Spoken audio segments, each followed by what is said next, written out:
First set of the college football playoff rankings are coming out today, and it's time to take a look at what we think might happen. We'll also take a look at my rankings later after that in terms of who I think is going to be at the top. But we'll start with a prediction or predictions for the top 12. This is the first year of the 12-team college football playoff, and it's going to be fun to see how that shakes out. And obviously, these rankings are a little bit arbitrary at times. It seems kind of weird that we're doing it, but nonetheless, people are talking about it. So let's dive in.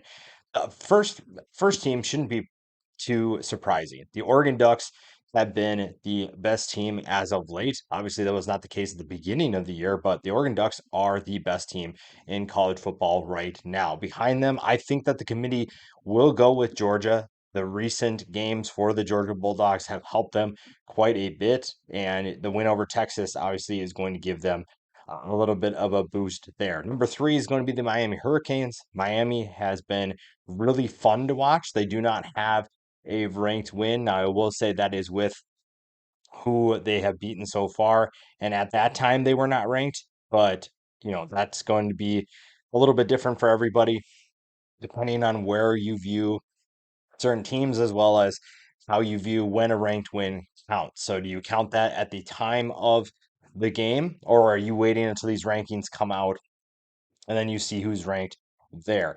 The fourth team, the final top four team that's going to get it is the BYU Cougars. This is not necessarily the rankings per se, but this is the college football playoff rankings.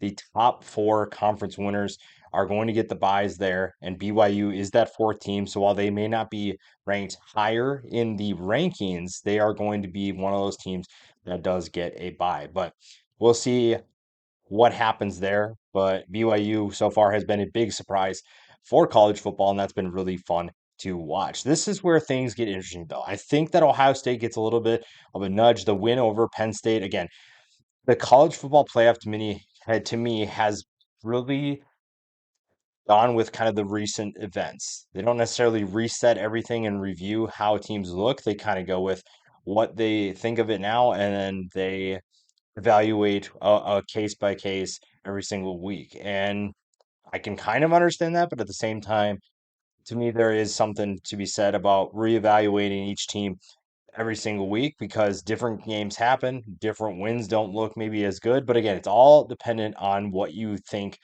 of how games are viewed. Do games at the beginning of the year matter? So, Oregon's close win over Idaho and the win over Boise State, does that still hold the same value at the end of the year? That's kind of the question you have to answer, and that dictates how you view these teams. But to me, Ohio State's probably going to be fifth in the eyes of the committee. Texas is going to be the sixth seed. Ohio State and Texas are probably the two teams that you could flip back and forth, and I wouldn't have too much of a problem with that. That's probably how that's going to shake out. Notre Dame is playing better as of late, but that being said, I don't know. If you look at who they've beaten so far, we'll dive into that later. But the loss to Northern Illinois obviously is going to hurt their case, but I don't know if the committee is going to punish them necessarily because, again, it all depends on how you view this team. Do you view this Notre Dame team as the same team that lost to Northern Illinois, who does not look good right now? Or do you view this as a different team that is playing better and has figured some things out? I think that's the biggest question once again. Tennessee comes in at eight in my prediction. I think that the committee will really like what Tennessee has done, despite that they are struggling a little bit. They have three ranked wins, so that definitely helps their case. Wins over NC State, Oklahoma, and Alabama.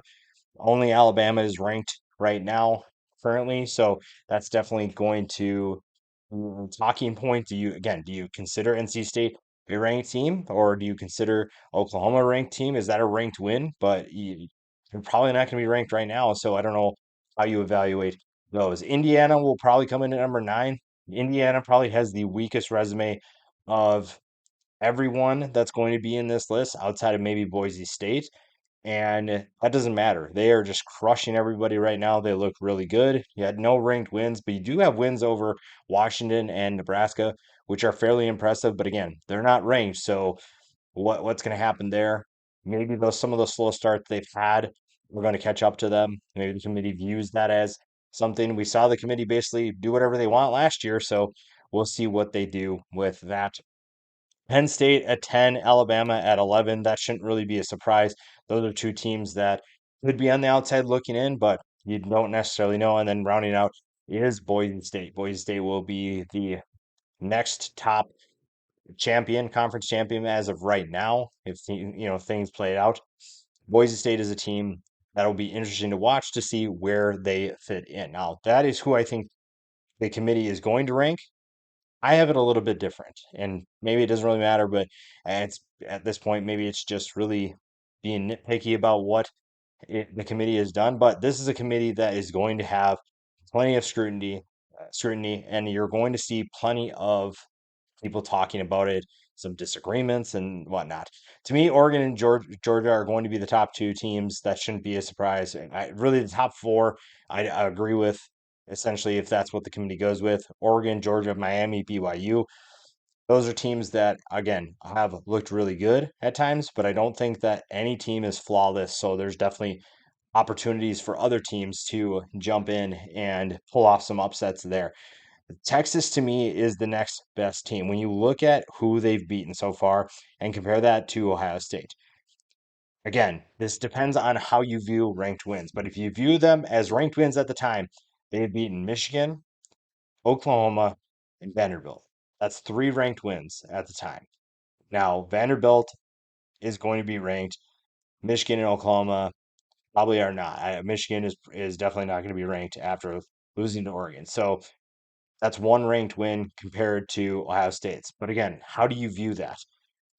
That's going to be a big question. Beating Nebraska and Iowa for Ohio State, maybe not necessarily as impressive, especially because they didn't necessarily blow those teams. They blew out Iowa, but they didn't blow out Nebraska. So how do you view Ohio State? They're not dominant by any means. So again, like I said before, it does not matter, in my opinion, if you want to put Ohio State at 5 or Texas. Doesn't really matter. The losses is, when you look at Ohio State lost to Oregon, Ohio State has that key loss, and I hate saying that's a key loss, but it is what it is. Texas obviously loses to Georgia. Again, teams with flaws. Tennessee to me comes in next. Again, it depends on how you view ranked wins, but three ranked wins at the time for Tennessee. The loss to Arkansas was kind of a head scratcher, and they have not been playing very well as of late, but they are still with that just one loss. Indiana at 8. Indiana is kind of a vibes pick. It is an eye test pick for sure. There's not really a resume that you can lean on too much that would hold up against others, but they're undefeated, and at this point in the season, that has to carry some weight no matter who you're beating. To me, SMU should be in this conversation. They have two ranked wins. They have a win over a Duke team that is pretty good, and their loss is to a team that is going to get a bye in BYU. So, and it's a 3-point loss.